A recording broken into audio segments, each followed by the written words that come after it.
Bakit na hindi nakikita sa mga kalangtanuan at gayon din sa kalupaan. Anong linaw ng nakikita at narinig ng lahat ng bagay, walang anumang tagapangalaga maliban sa kanya at sinanhi niya walang sinuman ang magiging kabahagi niya sa kanyang pagpapasya at sa kanyang pamumuno. Kaya itong mga bagay na nangyari sa kasaysayan ng isang katauhan ay makapatunay na napakadali lamang para sa Allah na tayo ay buhayin na magmuli sa araw ng muli ng pagkabuhay.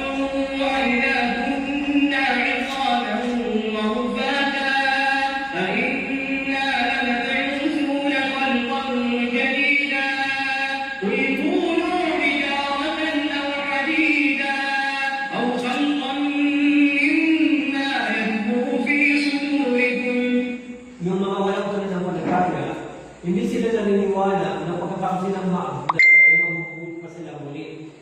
Kaya kanilang mga katanungan at kanilang sinabi, kapag kami ng mga buto na at naabdas na, katotohanan pa ba ang bubuhayin kami muli sa araw ng muling pagkabuhay bilang isang panibagong milikha?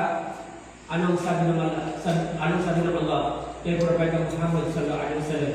Qul kunu hijaratan aw hadidan aw khalqan mimma yaqburu fi sudurikum. Maging mga batuhan kayo o bakal o anumang bagay na iniisip nyo mas mahirap o anumang nilikhang bagay na iniisip nyo mas mahirap buuin muli o ibalik muli sa uri ng kaanyuan na nasa inyo ng dibdib o mas matigas pa pala kaysa sa inyong mga puso. Magkagayon pa man sa araw ng muling pagkabuhay ay bubuhayin ito na maguli. Ibig sabihin, anumang bagay na naisip nyo napakahirap buhayin o buuin muli, maging ito man ay bakat o bato o anumang bagay na inisip nyo mas matigas pa sa inyong mga puso na buuin muli sa araw ng muling pagkabuhay ay ito'y bumuuin muli sa araw ng muling pagkabuhay.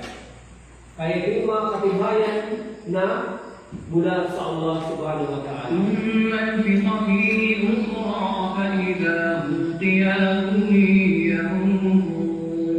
Kaya yung unang pag-ihip ng trompeta, lahat ay mamamatay.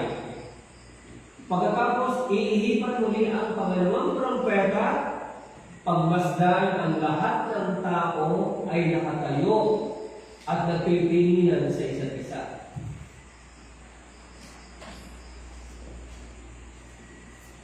يوم تبدل الأرض غير الأرض والسماوات وبرزوا لله الواحد القهار. Kaya kapag inihipan ng trompeta, mabubuo muli sa araw na iyon ang daigdig, ang kalupaan ay papalitan ng panibagong kalupaan. Gayon din ang mga kalangitan, papalitan muli ng panibagong mga kalangitan. Pagkatapos noon, ito'y mananatiling magpakailanman. At subhanallah, at ang Allah ay haharap sa kanila na siya al-Qahhar, ang pinakamakapangyarihan na walang anumang makapagpipigil sa kanyang pagpapasyahan. Subhanallah. Tayo ay naagnas. Pero meron isang bagay sa ating katawan na hindi naagnas. Tinatawag itong kuyuko o tinatawag itong adab-adana. Okay?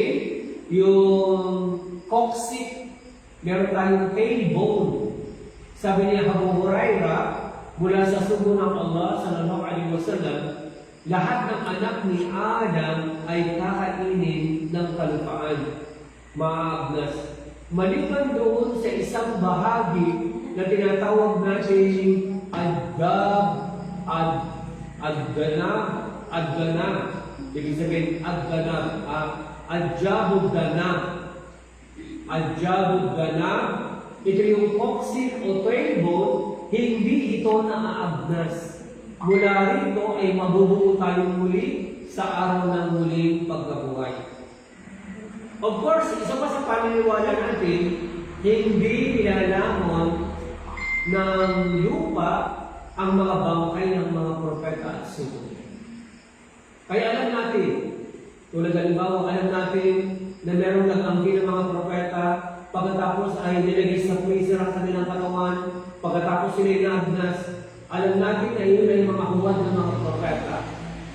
Dahil ang bangkay ng mga propeta ay nananatiling parang tulog lamang. Hindi sila nilalamon ng lupa.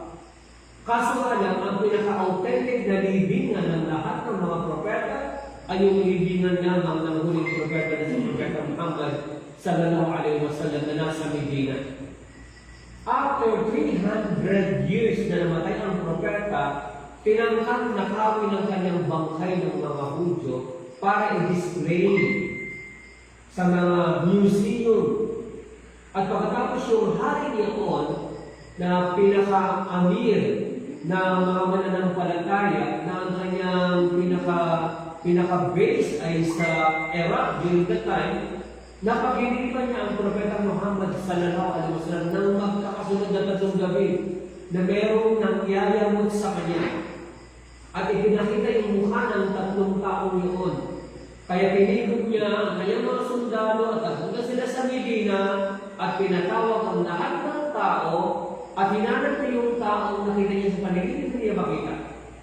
Kaya tinanong niya yung pinakapinuno doon, meron pa bang wala rito? Sabi merong tatlong tao na sinasabing humingi ng paumanhin dahil sila merong sakit. Papuntahin niyo sila rito.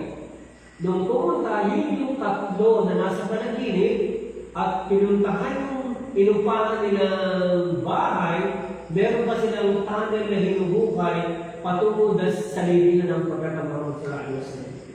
Yung pinaka-amir, Zizing, kung yung nagkakamali, ang picture na sa lapit niyo, ginayo, nahawakan niya pa yung bangkay ng Propeta Muhammad sallallahu alaihi wasallam parang natutulog lamang.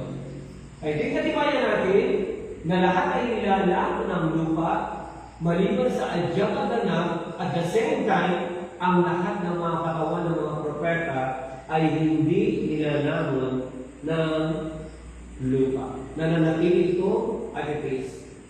At ito ay mabubuhay na mahuli sa araw ng muling pagkabuhay. Bismillahirrahmanirrahim.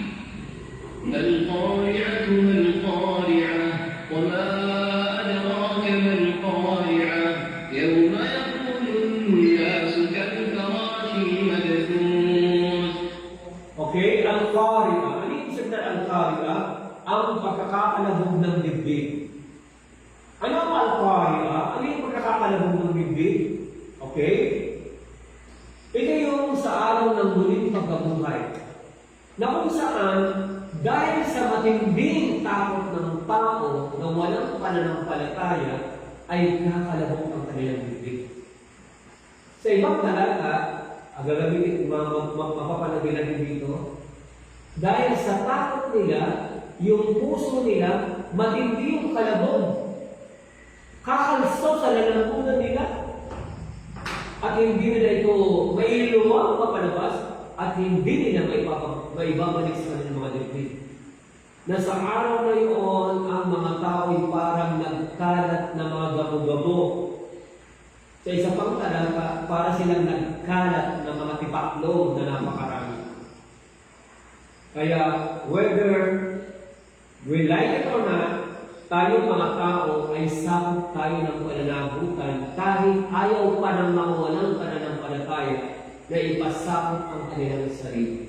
وأنذرهم يوم الآزفة إذ القلوب لدى الحناجر كاظمين ما للظالمين من حميم ولا شفيع يطاع. At balaan mo sila o Muhammad hinggil sa araw na nalalapit.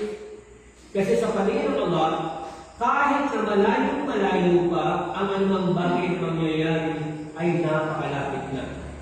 Na kung saan sa araw na ito, dahil sa takot ng isang tao, ay kakalabog ang kanyang dibdib, magiging matindi ang kanyang haba. Dahil dito aangat ang kanyang puso at kakalso sa kanyang lalamunan, hindi niya mailuluwang mapalabas at hindi niya ito maibabalik sa kanyang dibdib. Subhanallah. Ganon katakot ang mga walang pananampalataya sa araw ng muling pagkabuhay, sa mga taong hindi nagsapabuhay ng katotohanan, makikita nila ang bunga ng kanilang ibig sabihin mga ginawa. Ang masama ay masama rin at ang mabuti ay mabuti rin. Sa araw na yun, isang araw na kung saan 50,000 taon ang haba. Isang araw, ito yung nakalagay sa Al-Ma'arij, chapter 70, verse 4 ng Quran. Isang araw, ang araw ng muling pagkabuhay, isang araw na kung saan ang lahat ng tao, simula kay Adam hanggang sa dulo ng panahon, ay nandun silang lahat. Nakatayo silang lahat, barefooted, naked, at uncircumcised. At nasa itaas nila ang sikat ng araw na napakainit. 1 milya lamang na kung saan tagartak ang kanilang mga pawis.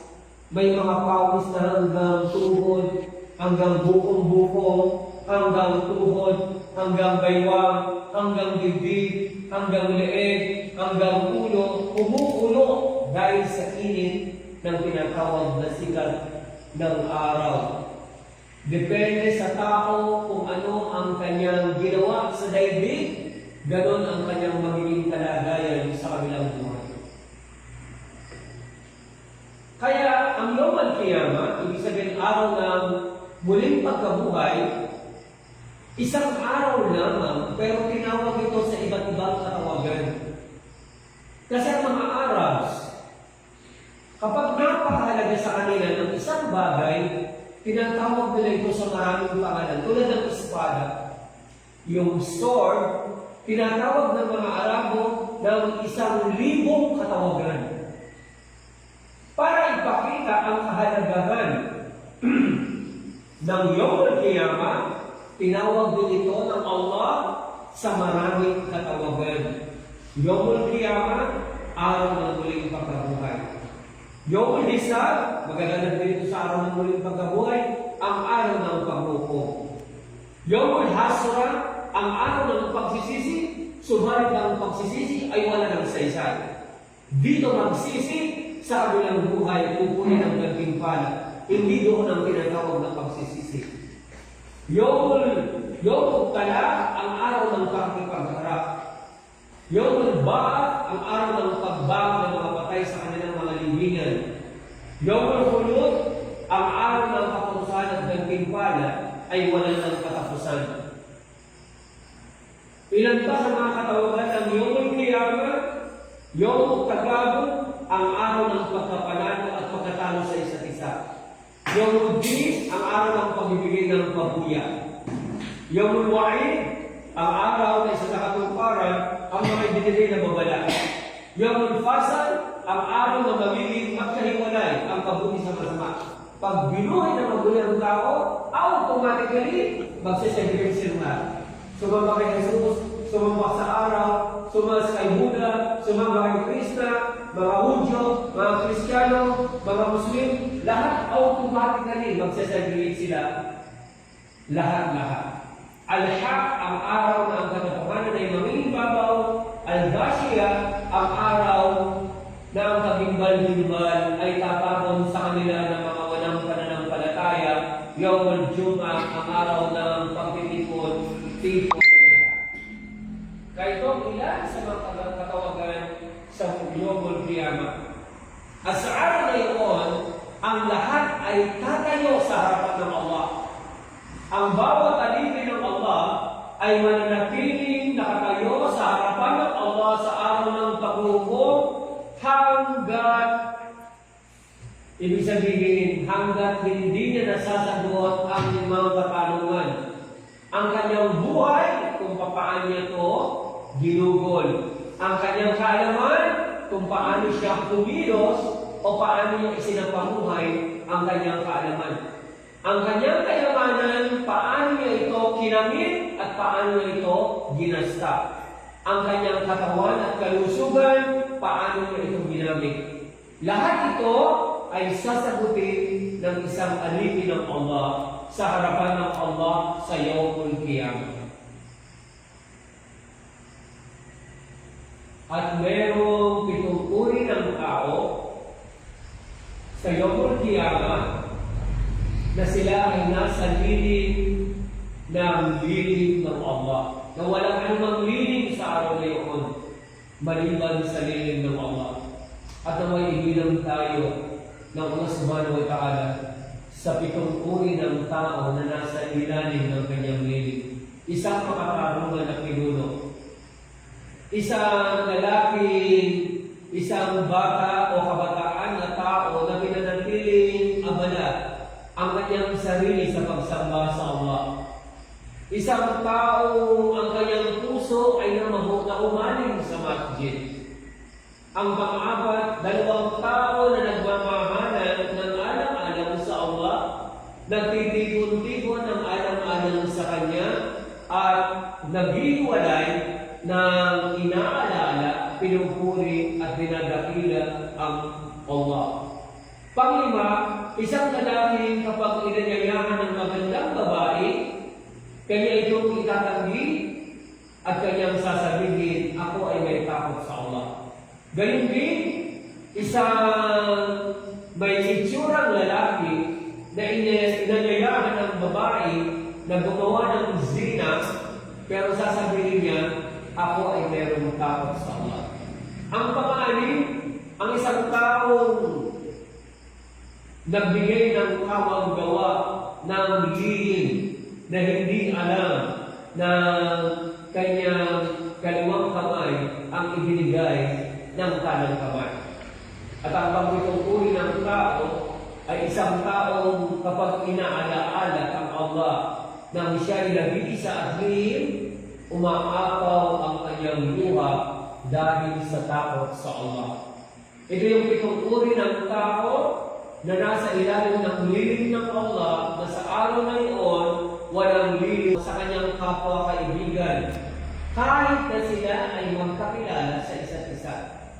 At ang mga walang pananampalataya, aasamin nila na sana'y matubos nila ang kanilang mga sarili sa kapakusahan sa impyerno apoy, sa pamamagitan ng pagkakagulo nila, ipagbibili nila ang kanilang mga sariling anak, ang kanilang mga asawa, ang kanilang mga kapatid, o sino mang malapit na kamag-anak na siya kumalinga sa kanila sa ibabaw ng daigdig para mailigtas lamang nila ang kanilang sarili. Ipagkakagulo nila yung asawa nila, ipagkakagulo nila yung anak nila, o sino mang mga kapag-anak nila, ito na yung anak ko, ito na yung asawa ko, ito na yung mga kapatid ko, ito na yung kamag-anak ko. Ibig sabihin, tubusin ko na ang aking sarili sa kaparusahan sa impyerno ko. Pero hindi ito mangyayari, hindi ito aking ginagawa.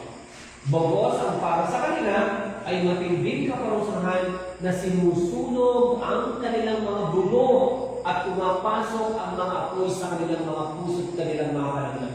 إن الذين كفروا وماتوا وهم كفار فلن يقبل من أحدهم ملء الأرض ذهبا ولو افتدى به أولئك لهم عذاب أليم وما لهم من ناصرين. Sa kabilang buhay, kahit na punuin pa nila ang daigdig ng ginto para gamitin nila ito nang sa ganun ay matubos nila ang kanilang sarili sa kaparusahan sa impyerno po, hindi ito tanggapin ng Allah. Walang pag-alilangan ng mga tumanggi at namatay ng walang pananampalataya, ang buong daigdig ay punuin man nila ito ng ginto, ay hindi ito tatanggapin sa kanila, para ito'y gamitin nila bilang pangtubos sa kanilang mga sarili sa kaparusahan sa impyerno po. Hindi ito tatanggapin ng Allah, bagkus ang para sa kanila ay matinding kaparusahan at wala silang makatutulong na kahit na sino pa man kapag sila'y sinusunog na sa impyerno po. يتجرعون ولا يكاد يصيبه ويأتيه الموت من كل مكان وما هو بميت ومن